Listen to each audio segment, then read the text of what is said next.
Ukraine যুদ্ধে রাশিয়ার হয়ে চীনের ১.৫ শতাধিক নাগরিক লড়াই করছে বলে জানিয়েছেন ইউক্রেনের প্রেসিডেন্ট ভলোদিমির জেলেনস্কি। যুদ্ধে আরও অনেক চীনা নাগরিক জড়িত আছেন বলে জানিয়েছেন তিনি, যদিও এমন তথ্য ভিত্তিহীন বলে উড়িয়ে দিয়েছে বেইজিং। এর আগে রাশিয়ার হয়ে উত্তর কোরিয়ার কয়েকশো সেনা যুদ্ধ করছে বলে জানায় কিয়েভ। মস্কোর হয়ে ইউক্রেনের বিরুদ্ধে যুদ্ধ করছেন বহু বাংলাদেশি। দালাল চক্রের প্রতারণার শিকার হয়ে দেশটিতে আটকা পড়েছেন তারা। এদিকে যুদ্ধবিরতি আলোচনার মাঝেই পাল্টাপাল্টি হামলা অব্যাহত রেখেছে রাশিয়া ইউক্রেন।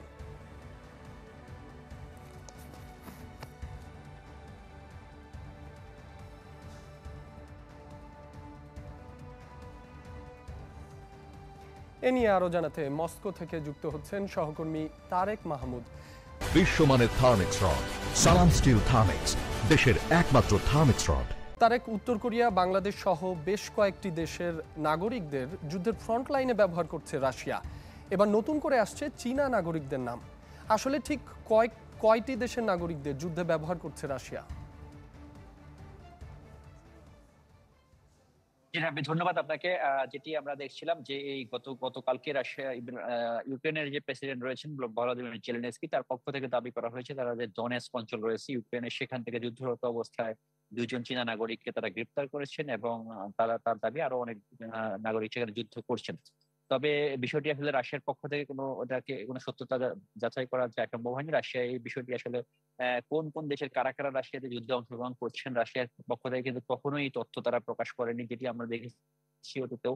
বাংলাদেশের কিছু লোকজন যারা দালাল চক্র পরে এসে পরে যুদ্ধে জয়েন করেছে, উত্তর কোরিয়া রয়েছে, আরো কিছু দেশ রয়েছে। মূলত একটি বিষয় যে রাশিয়াতে যারা অবৈধ অভিবাসী রয়েছেন, অনেক দেশে অনেক অবৈধ অভিবাসী রয়েছেন, একটি একটি অসমর্থিত সূত্র থেকে যেটি জানা গিয়েছে যে এটি আসলে রাশিয়ান আর্মি এই যারা অবৈধ নাগরিক রয়েছে তাদেরকে একটা সুযোগ দিয়ে থাকে যে তারা যদি এই আর্মিতে জয়েন করে তাদেরকে তাদেরকে সেই এদেশে থাকার একটা স্ট্যাটাস দেওয়া হবে। সেটি একটা বিষয় আসলে যদিও সেটি রাশিয়ার কোনো অফিসিয়াল তথ্য থেকে সেটি কনফার্ম করা যায়নি, এটা আনঅফিসিয়াল একটা ইনফরমেশন।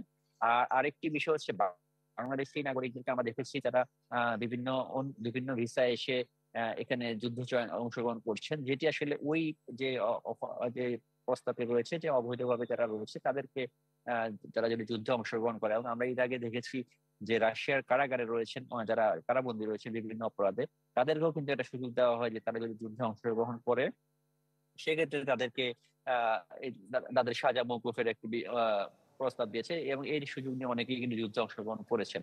কতজন বেঁচে ফিরতে পেরেছেন সেটি আসলে অনিশ্চিত। আর আর যে বিভিন্ন দেশে যে লোকজন যুদ্ধে জয়েন করছেন তারা আসলে সরাসরি ওই দেশের পক্ষ থেকে সরাসরি না হয়তোবা সরকারি ভাবে না আসতে পারে থাকেন, তারা হয়তোবা রাশিয়াতে রয়েছেন অবৈধভাবে, তারা সেই সুযোগটি নিতে চেয়েছেন যে যুদ্ধে অংশগ্রহণ করে যদি তারা এই দেশে বৈধভাবে থাকতে পারেন, সেটি একটি বিষয় রয়েছে। তো এইভাবে আসলে এই বিভিন্ন দেশের নাগরিকজন যুদ্ধে জড়িয়ে যাচ্ছেন। গত বছর ইতিমধ্যে গত সপ্তাহ দুয়েক আগে রাশিয়ার প্রেসিডেন্ট ভ্লাদিমির পুতিন তিনি জানিয়েছেন যে আরো 1,60,000 সৈনিক যুদ্ধে নিয়োগ করার ব্যাপারে একটি প্রস্তাব অনুমোদন দিয়েছেন, যেটি আসলে এটি শুধু রাশিয়ার নাগরিকই নয়, অন্যান্য দেশের নাগরিকগণ এর মধ্যে থাকতে পারে যারা এই যুদ্ধে স্বেচ্ছায় যারা অংশগ্রহণ করতে চায়, যাদেরকে আসলে এই যুদ্ধে নিচ্ছেন তারা। এটি একটি বিষয়। আর বাংলাদেশি নাগরিকগণ যারা ছিলেন এখানে যুদ্ধ করেছেন অনেকেই ইতিমধ্যে নিখোঁজ রয়েছেন, হতাহত হয়েছেন, অনেকে খুঁজে পাওয়া যাচ্ছে না।